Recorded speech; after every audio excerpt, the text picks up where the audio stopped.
고린도전서 6장입니다. 인용한 성경은 한글 킹제임스 성경입니다. 1절부터 보도록 하겠습니다. 너희 중에 누가 다른 사람에 대하여 문제가 생겼을 때 불의한 자들 앞에서 재판을 받으려 하고 성도들 앞에서 하지 아니하느냐. 구원받지 못한 세상 사람들은 그리스도인들과는 전혀 다른 종류의 사람들입니다. 그들은 생각도 다르고 방식도 다르고 걷는 길도 다른 사람들입니다. 이것은 재판의 문제에 있어서도 마찬가지입니다. 그러므로 지옥교회 성도들끼리 어떤 문제가 생기면은 가능하면은 교회 내에서 해결을 해야 합니다. 그런 문제를 세상 법정으로 끌고 가는 것은 좋지 않은 일입니다. 구원받은 그리스도인들끼리의 문제를 어떻게 구원받지도 못한 세상 사람들에게 맡겨서 해결할 수 있겠습니까? 그러나 때에 따라서는 성경적인 문제와는 전혀 상관없는 어떤 상황에 처했을 경우에 법정에서 해결해야만 할 때도 있습니다. 예를 들어서 매매 계약이라든지 보험 문제 같은 순전히 법적인 문제가 걸려있는 경우에는 그렇습니다. 이런 경우가 참으로 많이 있습니다. 그리스도인이 비그리스도인과 연루된 어떤 법적 문제라면은 세상 법정에 의뢰할 수밖에 없습니다. 이러한 일을 위해서 하나님께서는 세상 권세를 세워놓으셨기 때문입니다. 그러나 본문에서 문제가 생겼을 때라는 것은 그리스도인들끼리의 문제를 말합니다. 그것도 한 지역교회 내의 형제들 사이에서 발생한 문제를 말하는 것입니다. 지역교회 내의 문제는 교회 내의 성도들 앞에서 해결한다는 것이 성경적인 가르침입니다. 2절 너희는 성도들이 세상을 심판하리라는 것을 알지 못하느냐. 세상이 너희에게 심판을 받을진대 너희가 지극히 작은 일들을 심판할 역량도 없느냐. 이 구절을 그리스도인이라면 깊이 새기고 있어야 합니다. 성도들은 백보자 심판석에서 그리스도와 함께 세상을 심판하게 될 엄청난 신분을 지닌 사람들입니다. 다니엘 7장에는 백보자 심판에 대한 묘사가 나옵니다. 불같이 강이 흘러 그분 앞에서 나오니 수백만 명이 그분을 섬기고 수천만 명이 그분 앞에 섰는데 심판이 준비되었고 그 책들이 펼쳐졌더라. 그분 앞에서 섬기는 수백만 명, 이들은 우리 그리스도인 성도들을 말합니다. 그리스도인들은 그분 앞에서 섬기고 있습니다. 그리고 그분 앞에 서 있는 수천만 명은 구원받지 못한 채 심판을 받게 될 세상 죄인들을 말합니다. 이들 수천만 명의 죄인들을 심판하신 하나님 앞에 우리 그리스도인들도 참여해서 그분을 섬기면서 그 죄인들을 심판하게 됩니다. 지금 이 땅에서는 이들 세상 죄인들이 오히려 성도들을 심판합니다. 그들은 하나님을 위해서 살고 있는 성도들을 보면서 그리스도인들이 정신이 돌았다고 판단을 내립니다. 또 어떤 성도들을 보고는 위선자라고 판단을 하기도 합니다. 물론 성도들 가운데 위선자가 있습니다. 그렇지만 어쨌든 간에 성도들은 지금 세상에서 세상 사람들에게서 판단을 받고 있습니다. 즉 심판을 받고 있습니다. 그러나 이 세상이 끝나고 하나님의 백보자 심판이 열리게 되면은 입장이 뒤바뀌게 됩니다. 3절입니다. 너희는 우리가 천사들을 심판하리라는 것을 알지 못하느냐. 하물며 이 생에 관한 일들이랴. 백보자 심판에서 성도들은 천사들까지도 심판하게 됩니다. 하나님께서는 죄를 짓고 타락한 천사들을 심판 때까지 흑암에 가두어 두셨습니다. 유다서 6절입니다. 하나님께서는 죄를 지은 천사들조차 아끼지 않으시고 지옥에 던져서 흑암의 사슬에 내어주어 심판 때까지 가두어 두셨으며 베드로후서 2장 4절입니다. 다음은 유다서 6절입니다. 또 자기들의 처음 지위를 지키지 아니하고 자기들의 처소를 떠난 천사들을 주께서 영원한 사슬로 묶어 큰날의 심판 때까지 흑암 속에 가두어 두셨느니라. 우리 그리스도인 성도들은 이렇게 천사들을 심판하게 될 것입니다. 물론 그 심판은 하나님의 말씀인 성경에 따라 될 것입니다. 이렇게 대단한 역량을 가진 그리스도인 성도들이 이 세상에 사는 동안 일어나는 일들을 심판할 수 있는 역량쯤이야 없겠습니까? 그런데 어떻게 해서 성도들이 세상 법정으로 달려간단 말입니까? 4절입니다. 너희가 이 생에 관한 일들을 판단할 일이 있을 때 교회 안에서 가장 존경받지 못하는 자들을 판단하도록 세울지니라. 바울은 바울 특유의 빈정거리는 어투로 고린도 교회 성도들을 또 한 번 비꼬고 있습니다. 교회 안에는 다양한 능력과 양식을 가진 사람들이 많이 있습니다. 그 중에는 법관도 있을 것이고 변호사도 있을 것입니다. 교회 내 형제들 사이에서 일어난 분쟁을 이들이 판단하고 해결점을 찾아낼 능력이 모자라겠습니까? 그러나 바울은 이러한 전문가들조차 필요 없다고 말합니다. 성경은 교회 안에서 가장 존경받지 못하는 지극히 미천하게 취급받는 사람을 내세워서 교회 내의 분쟁에 대한 판단을 한번 해보라고 말씀하십니다. 재판관이나 변호사 같은 전문 법조인이나 기타 지식이 많고 양식이 풍부한 사람이 아니라 아주 무식하고 아는 것이 별로 없는 듯한 그런 형제라도 교회 내의 분쟁에 대해서만큼은 올바른 양식을 갖고 올바른 판단을 내릴 수 있습니다. 그런데 오늘날 교회 내에는 대부분의 사람들이 내가 나서서 판단하고 싶지 않아 이렇게 겸손한 척 말합니다.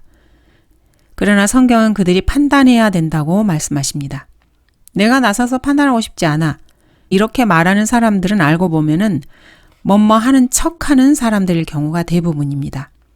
이 세상을 사는 동안에 무덤에 들어갈 때까지 판단하지 않고 살아가는 사람은 한 사람도 없습니다. 우리 주변에는 판단해야 할 일들이 허다합니다. 자동차에 기름을 넣어야 될지 말아야 될지 이것도 사실은 판단을 해서 하는 것입니다. 주말에 식품점에 가서 쇼핑을 하는데 돈을 얼마나 써야 할지, 돈을 얼마나 준비해야 할지도 판단합니다. 사실 하루 종일 판단하면서 시간을 보내고 있습니다. 생활 주변의 작은 일 한 가지도 혹여나 잘못 판단하지 않았는지 항상 전전긍긍하면서 살아가는 사람들이 바로 우리들 아닙니까? 신호등에 빨간불이 들어오면 정지해야 하고 파란불이 들어오면 출발을 합니다. 이것을 각자 스스로 판단해서 해야지 다른 자동차들이 어떻게 하는지 눈치를 살펴가면서 하는 일은 결코 아닙니다. 파란불이 들어오면 어떤 차는 출발하고 어떤 차는 그대로 서 있다 하더라도 여러분들은 그 신호등 불빛이 아마 보라색인 것 같아 이렇게 판단해서는 절대로 안 된다는 것입니다. 세상 일도 그렇습니다. 사실 사람들은 어찌나 판단을 잘하는지 지나칠 정도로 판단을 하는 게 오히려 문제입니다. 그런데도 교회 내의 형제들 사이에 일어난 문제에 대해서 전혀 판단을 하지 않고 꽁무니를 빼는 척합니다. 그리고는 뒤에서 끼리끼리 모여서 수군덕댑니다. 이것은 올바르지 않습니다. 성경은 성도들 앞에서 판단하라고 명합니다. 교회 내에서 판단하고 조치를 취해야 할 일들이 참으로 많이 있습니다. 이런 일들을 그대로 방치해두면 교회가 어떻게 되겠습니까? 5절에서 6절입니다. 내가 너희를 부끄럽게 하려고 이 말을 하노라. 너희 가운데 현명한 사람이 없다는 것이 사실이냐? 자기 형제들 사이에 판단할 수 있는 사람이 정말 한 사람도 없느냐? 그래서 형제가 형제로 더불어 고소하러 가며 그것도 믿지 않는 자들 앞에서 하느냐? 바울은 지금 다시 빈정거리고 있습니다. 이렇게 빈정거림으로써 고린도 교회 성도들을 부끄럽게 하려고 그러는 것입니다. 다른 일들은 스스로 잘들 판단하고 살아가면서 형제들 사이에 일어난 문제를 교회 내에서 스스로 판단하고 적절하게 조치하지 못하는 것은 비웃을 만하다는 거죠. 그리고 법정 고소까지 이렇게 이어지는 것은 교회 내 어리석은 자들로 가득 차 있다는 뜻이라고 그렇게 책망을 하고 있습니다. 그리스도인들이 스스로 판단할 수 없는 일이 하물며 세상 법정에서는 제대로 판단을 받겠습니까? 세상 법정에서 제대로 판단을 받을 수 있다고 생각하는 것 자체가 놀랍게도 어리석습니다. 예를 들어서 5장에서 아버지의 아내를 취하는 음행을 저지른 자를 놓고서 아무리 교육받지 못한 사람이라 해도 그런 사람을 어떻게 판단하고 조치를 취해야 할지에 대해서는 상식적으로 다들 알고 있습니다. 그런 사람을 굳이 법정에 고소해서 교육받은 법관들의 판단에 맡길 정도로 교회 회중들이 무지하고 역량이 부족하단 말입니까? 법정까지 문제를 끌고 가는 사람들을 보면 사실 오히려 고등교육을 받은 사람들이라는 것을 우리는 흔히 보게 됩니다. 형제가 형제로 더불어 고소하러 가며 그것도 믿지 않는 자들 앞에서 하느냐? 참으로 심각하게 받아들여야 할 문제입니다. 러크만 목사님도 8번에 걸쳐서 순회 재판소에 끌려가신 적이 있습니다. 또 최고 재판소에 서본 것도 6번 정도 됩니다. 그 중에 맨 나중의 경우는 교회의 집사회가 목사님을 법정으로 끌고 간 경우였습니다. 목사님뿐만 아니라 집사들도 다른 집사들에게 고소를 당해서 법정에 서야 했던 웃지 못할 일이 벌어진 적이 있었습니다. 서로가 서로를 고소하는 바람에 법정은 그리스도인들로 바글바글했습니다.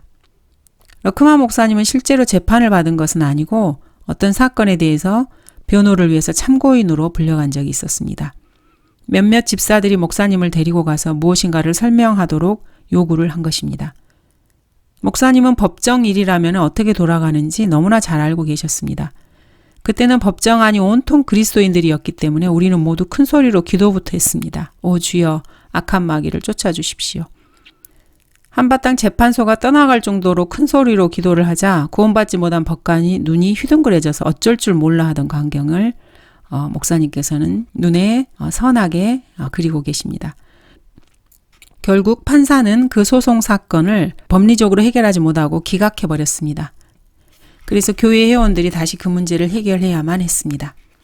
7절에서 8절입니다. 그러므로 이제 너희 가운데 소송 사건이 있다는 것이 너희 가운데 엄연한 허물이 되나니 차라리 불의한 일을 당하는 것이 낫지 아니하며 차라리 속임을 당하는 것이 낫지 아니하냐. 오히려 너희는 불의를 행하고 속이되 너희 형제들에게 하는도다.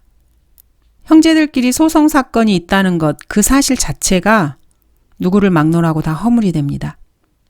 그런 상황이라면 차라리 내가 억울한 손해를 보는 것이 더 낫다 이렇게 말씀하고 있습니다. 부당한 일을 내가 감당하고 감내하는 것이 낫지 않겠느냐고 이렇게 바울은 타이르고 있습니다. 교회 내에서 분쟁을 해결하려고 애를 써도 당사자들의 한쪽이 완강하게 버티게 되면은 사실 실제로 문제가 해결되지 않는 경우가 있습니다. 이럴 경우에 한쪽이 좀 손해를 보더라도 양보를 하고 자기 이익을 조금 포기하게 되면은 형제들에게 불의를 행하고 속이는 자들에 비하면은 얼마나 아름다운가 이런 말씀입니다. 이것은 참으로 어려운 일입니다. 신약교회 성도들의 자세가 그렇지만 이런 것이어야 합니다. 신약교회의 문제 해결 방식이 바로 이런 것이어야 한다는 것이 성경의 가르침입니다. 결코 잊어서는 안 됩니다. 그리스도인들이 이렇게 할 수 있는 것은 결국 모든 것을 하나님께서 처리해 주실 것이라고 믿고 있기 때문입니다. 너는 내가 악을 갚으리라고 말하지 말고 주를 기다리라. 그리하면 그가 너를 구원하시리라. 성경은 이렇게 말씀하십니다. 예수 그리스도께서도 이렇게 말씀하셨습니다. 나는 너희에게 말하노니 악한 자에게 저항하지 말라. 누구든지 내 오른뺨을 때리거든 다른 쪽도 돌려대라. 또 만일 누가 너를 법에 고소하여 너의 웃옷을 빼앗으려 하거든 외투까지도 갖게 하라. 물론 이것은 천년왕국 시대의 헌법입니다. 그러나 하나님의 의중을 교회 시대의 성도들도 이 말씀을 통해서 볼 수 있습니다. 스스로 전혀 거리낌이 없고 공명정대하다고 하는 그런 사람은 불의를 당해도 악을 악으로 갚을 필요 없이 모든 것을 하나님께 맡겨드리게 됩니다. 이런 사람이 바로 아무에게도 악으로 악을 갚지 말고 모든 사람 앞에서 정직한 일을 도모하는 성도입니다. 그리고 성경 말씀에 순종하는 아름다운 그리스도인입니다. 이렇게 하면은 진정한 승리자는 결국 말씀에 순종하는 사람이 됩니다. 그리고 자기 이익을 안 놓치려고 끝까지 고집부린 사람이 패배자가 되게 됩니다. 이 사실을 반드시 알고 계셔야 합니다. 형제에게 불의를 행하는 자들에게는 주님께서 벌을 주신다고 성경은 곳곳에서 엄히 말씀하고 계십니다. 어떤 문제에 있어서도 정도를 지나쳐 자기 형제를 속이지 말라. 이는 우리가 미리 경고하였고 증거한 바와 같이 주께서는 이러한 사람들에 대하여 벌을 주시는 분이시기 때문이니라. 그리스도인들은 이 사실을 정확하게 알고 있습니다. 그래서 불의한 자의 악을 악으로 갚지 않고 모든 것을 하나님께 맡길 수 있습니다. 다음 9절에서 불의한 자가 감수해야 할 엄청난 불이익을 경고하고 계십니다. 9절입니다. 불의한 자는 하나님의 나라를 상속받지 못한다는 것을 너희가 알지 못하느냐. 속지 말라. 음행하는 자들이나 우상 숭배하는 자들이나 간음하는 자들이나 여자처럼 행세하는 자들이나 남자 동성연애자들이나 불의한 자는 하나님의 나라를 상속받지 못합니다. 본문의 말씀입니다. 이 구절을 구원과 관련지어서는 안 됩니다. 혼동해서는 안 됩니다. 여기서 말씀하시는 불의한 자라는 것은 구원받은 그리스도인으로서 불의한 자를 말합니다. 구원받았다고 해도 악을 행하면 구원이 취소된 거나 그러진 않습니다. 이렇게 잘못 가르치는 자들 때문에 아무리 강조해도 지나치지 않는 위대한 구원의 교리를 잊어서는 안 됩니다. 행위가 아니라 믿음을 통해서 하나님의 은혜로 구원받은 사람들이 구원받은 다음 주 예수 그리스도를 섬기는 행위가 요구됩니다. 이것은 다음 세대에서 유업을 상속받느냐 아니냐를 결정하는 중요한 요건입니다. 구원 자체에는 영향을 주지 않습니다. 구원의 영원한 보장을 의심하는 사람들은 주 예수 그리스도의 십자가와 그분의 보혈을 믿지 않는 자들입니다. 그리고 하나님의 신실하심을 의심하는 불쌍한 자들입니다. 구원받은 사람이 말씀에 순종하지 않고 악을 행하면 하나님과 그리스도의 왕국에서 아무것도 상속받지 못하고 빈털터리가 됩니다. 너희가 이것을 알거니와 음행하는 자나 더러운 자나 욕심 많은 자 곧 우상 숭배자는 누구든지 하나님과 그리스도의 왕국에서 상속받을 것이 없느니라. 하나님의 나라를 상속받는다는 것은 하나님의 나라에 들어간 성도들이 하나님과 그리스도의 왕국에서, 즉 이 땅에 실제로 세워질 천년 왕국에서 통치할 땅을 유업으로 받는 것을 말합니다. 골로새서 3장 24절에서도 이렇게 말씀하십니다. 이는 너희가 유업의 상을 주께로부터 받을 줄 알미니 너희가 주 그리스도를 섬기고 있음이라. 이것은 영적인 것이 아니라 실제적이고도 현실적인 왕국에서의 유업입니다. 천국으로 불리는 이 왕국은 영적인 왕국인 하나님의 나라와 구별되는 실제적인 왕국입니다. 예수 그리스도께서 재림하셔서 이 땅에 천년 왕국을 세우시면 그때 하나님의 나라와 천국은 하나가 됩니다. 천년 왕국은 아직 이 땅에 세워지지 않았습니다. 그리스도인들은 지금 영적인 왕국인 하나님의 나라에 속해 있습니다. 그렇지만 천년 왕국이 세워지면 성도들은 예수 그리스도와 함께 이 땅에 내려와 그분과 함께 이 땅의 실제적인 왕국에서 통치할 것입니다. 주 예수 그리스도를 섬기는 사람들은 이 천국에서 통치할 땅을 상속받습니다. 주 그리스도를 섬긴다는 것은 구원받은 성도들이 그분을 위해서 일을 한다는 것을 말합니다. 성도들이 주 그리스도를 섬기는 것은 육신적인 행위와는 거리가 멉니다. 육신적인 행위는 갈라디아서 5장 19절에서 21절에 자세하게 기록되어 있습니다. 이런 육신적인 행위들을 하는 사람들은 하나님의 나라를 상속받지 못한다고 성경은 계속 거듭거듭 강조하고 계십니다. 이제 육신의 일들은 분명히 나타나나니 곧 간음과 음행과 더러운 것과 음욕과 우상숭배와 마술과 온수매짐과 다툼과 질투와 분노와 투쟁과 분열과 이단들과 시기와 살인과 술취함과 흥청거림과 또 그와 같은 것들이라. 내가 전에 말한 바와 같이 미리 말하노니 그런 짓들을 하는 자들은 하나님의 나라를 상속받지 못할 것이라. 구원받지 못한 사람들은 구원받지 못했기 때문에 하나님의 나라를 상속받지 못합니다. 두말할 필요도 없습니다. 그렇지만 구원받은 그리스도인이라 해도 하나님의 나라를 상속받지 못할 수가 있습니다. 이 사실을 잊어서는 안 됩니다. 이 구절은 구원받은 그리스도인들을 대상으로 말씀을 하고 계십니다. 그러나 너희가 성령의 인도하심을 받는다면 너희는 율법 아래 있지 아니하느니라고 말씀하고 계시기 때문입니다. 성령님의 인도하심을 받는 사람은 그래서 율법 아래 있지 않고 은혜 아래 있습니다. 이런 사람을 가리켜 성경은 그리스도인이라고 말씀합니다.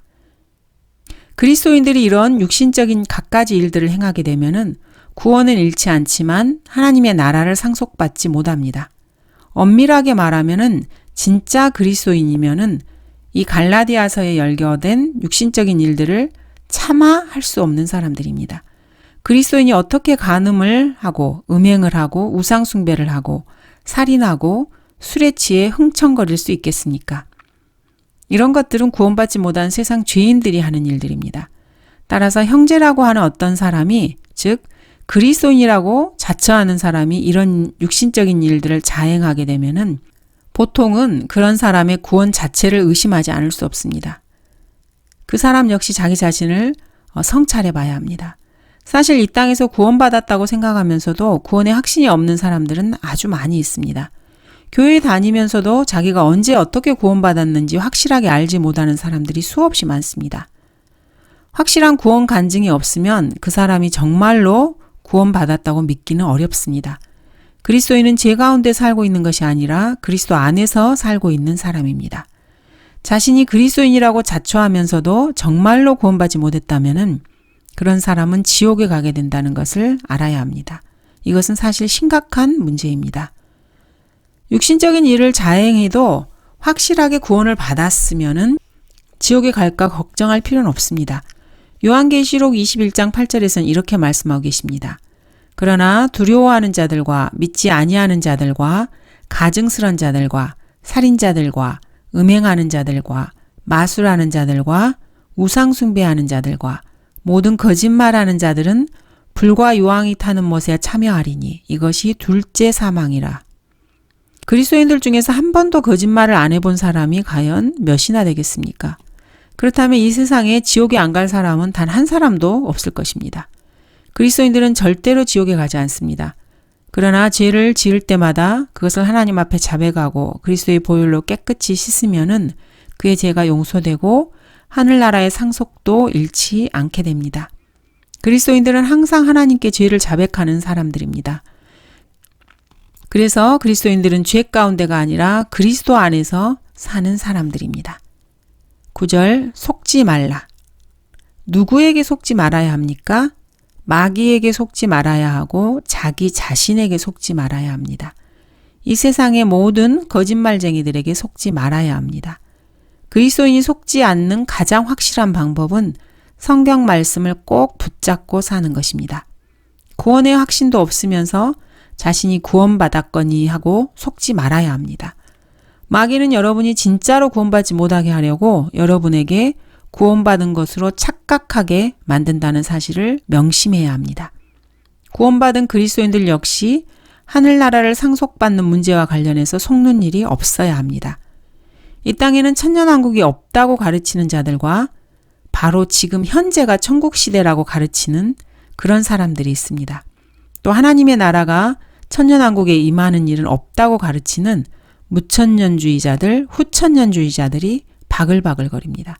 거기에 속아 넘어가서 하나님의 나라를 상속받는 문제 따위에 신경 쓸 필요가 없다고 스스로 속여서는 안 됩니다.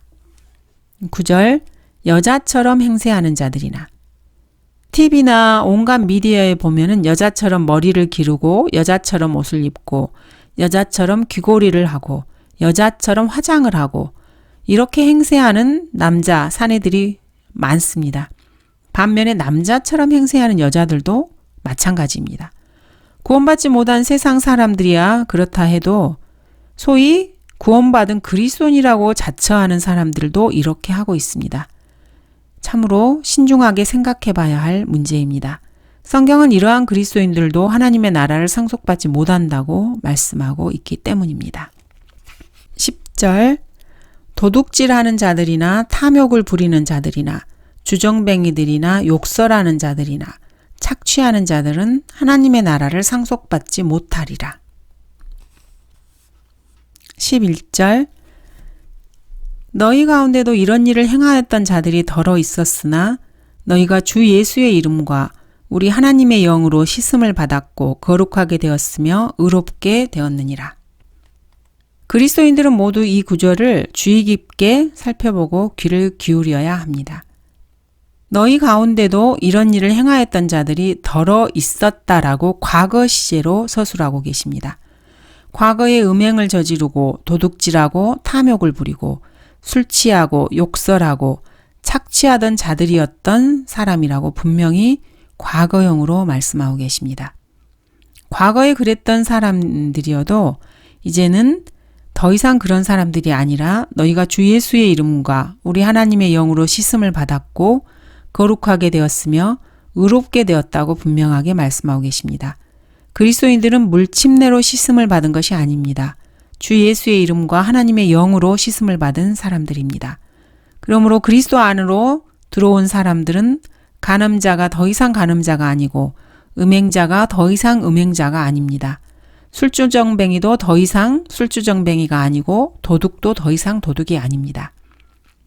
그들은 이제 모두 다 성도들이 되었습니다. 그리스도인에게 과거는 문제가 되지 않습니다. 그리스도인들은 언제나 오늘이 중요합니다. 과거에 아무리 악한 죄를 지은 사람이라 해도 오늘이 중요합니다. 그리스도인은 오늘 죄를 짓지 않으려고 애를 씁니다. 성도들이기 때문입니다. 요한일서 5장 18절에서는 이 점을 더욱 분명하게 제시하고 계십니다. 하나님께로부터 태어난 사람은 누구나 죄를 짓지 아니하는 줄을 우리가 아노라. 오히려 하나님께로부터 태어난 자는 자신을 지키나니 악한 자가 그를 건드리지 못하느니라. 이것은 러크만 목사님께서 만들어낸 교리가 아닙니다. 성경에서 분명하게 가르치고 있는 교리입니다. 그리스도인이 죄를 지으면 하나님의 징계를 받고 심지어 죽을 수도 있습니다. 하나님의 나라를 상속받지 못하게 되어도 여전히 성도는 성도입니다.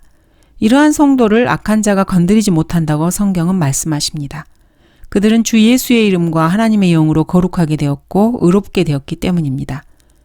그러나 물침내는 결코 이런 일을 이루지 못합니다. 마가복음 16장 16절에서처럼 물침내라는 단어가 사람의 구원과 관련되는 것처럼 보이기도 합니다. 그러나 그런 구절보다는 물침내가 구원과 관련이 없다는 구절들이 훨씬 더 많이 있습니다. 물침내가 거룩하게 되는 것과 아무런 관련이 없다는 것은 분명합니다. 물침내가 의롭게 되는 일과 관련 없다는 건 역시 분명합니다. 물침내로 영생을 얻지 못한다는 사실 또한 분명합니다. 물침내는 구원의 모형일 뿐입니다. 물은 예수 그리스도의 부활하심으로 인하여 이제 우리를 구원하는 모형이니 곧 침내라. 이것은 육체의 더러움을 제거하는 것이 아니라 하나님을 향한 선한 양심의 응답이라. 성경은 도처에서 믿음으로 구원받는다고 거듭거듭 강조하고 계십니다.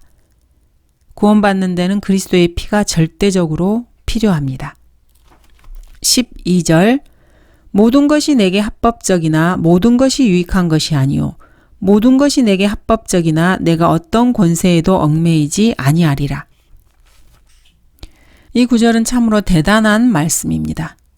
그리스도인은 예수 그리스도의 이름과 하나님의 영으로 씻겨진 순전한 사람입니다. 순전한 사람에게는 모든 것이 순수하며 순전한 사람은 모든 것을 순전한 마음으로 할 수 있습니다. 그래서 하나님의 영으로 씻겨진 순전한 사람에게는 모든 것이 합당할 수밖에 없습니다. 모든 것이 합당하다는 것은 어떤 일을 해도 정당하고 합법적이라는 뜻입니다. 그래서 그리스도인은 무엇이나 할 수 있는 자유를 누리게 됩니다. 그러나 여기에 주의할 점이 있습니다. 모든 것이 다 유익한 것은 아니라는 사실입니다. 그리스도인들은 율법 아래 있는 것이 아니라 은혜 아래 있습니다. 그래서 순전한 사람뿐 아니라 절대 자유를 지닌 사람입니다. 여러분이 그리스도인이라면은 여러분이 무엇이나 제약받지 않고 할 수 있습니다. 율법과는 아무 상관도 없이 절대적으로 자유로운 사람입니다. 그리스도인이 무슨 일을 하건 합법적이라면 그렇습니다. 참으로 대단하지 않습니까? 그러나 이처럼 자유를 가진 그리스도인이 무엇을 하든지 반드시 따져보아야 할, 고려해야 할 그런 사항이 두 가지 정도 있습니다. 하나는 그것이 유익한가, 이고 또 다른 하나는 그 일에 지배받고 있는 것이 아닌가 하는 것입니다. 그리스도인이 아무리 자유를 소유하고 있다 해도 유익한가를 반드시 고려해야 합니다. 그 일에 지배당하고 있는 것이 아닌가를 반드시 따져봐야 합니다.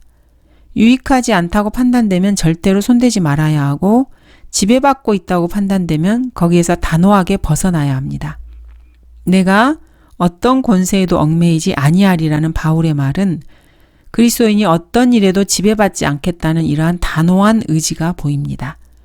예를 들어서 그리스도인에게 아침에는 몇 시에 일어나야 하고 저녁에는 몇 시에 잠자리에 들어야 한다든가 언제 불을 켜고 언제 불을 꺼야 한다는 이런 일을 일일이 지시하는 것은 올바르지 못합니다. 그리스도인이라면 이런 것 좀 스스로 판단해서 자유롭게 할 수 있습니다. 성경에 너희는 담배를 피지 말지니라 이런 직설적인 지시사항이 일일이 기록되어 있다면 얼마나 우습겠습니까? 남편이 아내에게 지배받고 있습니까? 그렇다면 잘못된 것입니다. 그리스도인 남자는 오직 하나님의 지배권 안에만 있어야 합니다. 커피가 건강에 도움이 안 된다면 커피를 끊어야 합니다. 차를 마시지 않고는 못 견딘다면 여러분은 차에 지배받고 있는 것입니다. 그러므로 뭔가 잘못된 것입니다. 담배도 마찬가지고 술도 마찬가지고 마약도 마찬가지입니다. 여러분들이 그리스도인인데 이런 것들에 중독되어 있어서 거기에 지배되고 있다면은 그러면 안 된다는 것이 성경의 가르침입니다. 그리스도인은 무엇이나 할 수 있습니다. 그러나 그 무엇에 지배를 받아서는 안 되고 무익한 것을 해서는 안 됩니다. 지배받지 않고 무익한 일을 하지 않을 자유, 이것이 그리스도인이 소유한 자유의 참 의미입니다. 한 번은 잭슨빌의 어떤 자매가 불평을 했습니다. 그 불평의 내용이 참으로 아름다워서 러커만 목사님께서는 그것을 잊지 않고 계십니다. 주님은 정말이지 지독한 분이에요. 유익하지 않다고 알루미늄 냄비도 빼앗아가 버리셨어요. 기름기 많은 육류식품도 먹지 못하게 하시고 TV도 치워버리시고 신문도 끊게 하시고 영화도 안 되고 축구 경기 TV 중계 보는 것도 안 되고 하다못해 겨자 소스나 케찹도 못 먹게 하시는가 하면은 새로 나온 뉴 킹제임스 성경도 못 읽게 하시고 도무지 이것저것 모든 걸 다 빼앗아 가시니까 도대체 우리에게 남은 것이 뭔지 모르겠어요. 이래가지고 나도를 어떻게 살라는 거죠? 그래서 러커만 목사님께서 이렇게 위로를 해주셨습니다. 하지만 하나님께서는 자매님을 위해서 지옥 대신 하나님의 나라를 예비해 두셨다는 것을 알고 계시지 않습니까? 사람들은 목사님에게 이건 어때요? 저건 괜찮나요? 이렇게 심심치 않게 물어보십니다. 목사님은 한결같이 이렇게 대답하십니다. 그것에 중독되어 절대로 지배만 받지 마세요. 그러면 됩니다. 은혜 아래 있는 그리스도인들이 율법의 지배를 받지 않는 것은 곧 유익한 일과 무익한 일을 선택할 수 있는 자유가 있고 어떤 일에도 지배받지 않을 자유가 있다는 말입니다. 이 자유를 누리는 사람이 성숙한 그리스도인입니다. 그리스도 안에서의 삶을 참다운 자유 속에서 만끽할 줄 아는 사람입니다. 한 번은 병원에 입원한 사람에게 병문안을 간 적이 계십니다. 병상 머리맡에 담배를 숨겨놓고 있는 것을 러커만 목사님께서 보셨습니다. 그 사람은 말을 하면서 연신 콜록콜록 기침을 하고 가래를 캑캑캑 뱉어내기도 하고 그러면서도 담배만은 끊지 못하고 있었습니다. 그는 담배에게 완전히 지배를 받고 있는 사람이었습니다. 이런 사람은 결코 자유인이 아닙니다. 시시한 담배의 속박에서도 자유로울 수 없는 사람이라면 이런 사람은 절대로 성숙한 그리스도인이 아닙니다. 그래서 성경은 이렇게 말씀하십니다. 그러므로 나의 사랑하는 자들아 너희가 항상 복종했던 것처럼 내가 있을 때뿐만 아니라 내가 없는 지금도 더욱더 두려움과 떨림으로 너희 구원을 온전히 이루라. 이는 너희 안에서 역사하시는 분은 하나님이시니 그분의 선한 기쁘심에 따라 뜻을 두고 행하게 하려 하심이라. 여기서 너희 구원을 온전히 이루라는 말씀은 구원이 미완성이라든가 구원이 시간을 두고 이루어진다는 이런 점진적인 것, 이런 것이 아닙니다. 이 말씀은 구원받은 자로서 당연히 누릴 수 있는 자유를 온전히 누리며 살라는 말씀입니다. 그리스도인이 담배를 끊지 못한다면 그 사람은 자유를 누리지 못하는 담배의 종입니다. 그래서 이 구절은 너희 안에서 역사하시는 분은 하나님이시니 그분의 선한 기쁘심에 따라 뜻을 두고 행하라고 충고하고 계십니다. 12절 모든 것이 내게 합당하나 모든 것이 다 유익한 것이 아니며 모든 것이 나를 위하여 합당하나 내가 어떤 권세에도 얽매이지 아니하리라. 이것은 그리스도인들의 삶의 지침이 되어야 합니다. 중요한 규칙입니다. 유익하지 못한 것은 모두 손을 떼십시오. 여러분의 삶을 지배하는 모든 것에서 온전히 자유롭게 되십시오. TV가 없으면 살 수 없을 정도로 TV가 그렇게 중요한 존재입니까? 그렇다면 TV를 내다 버리십시오.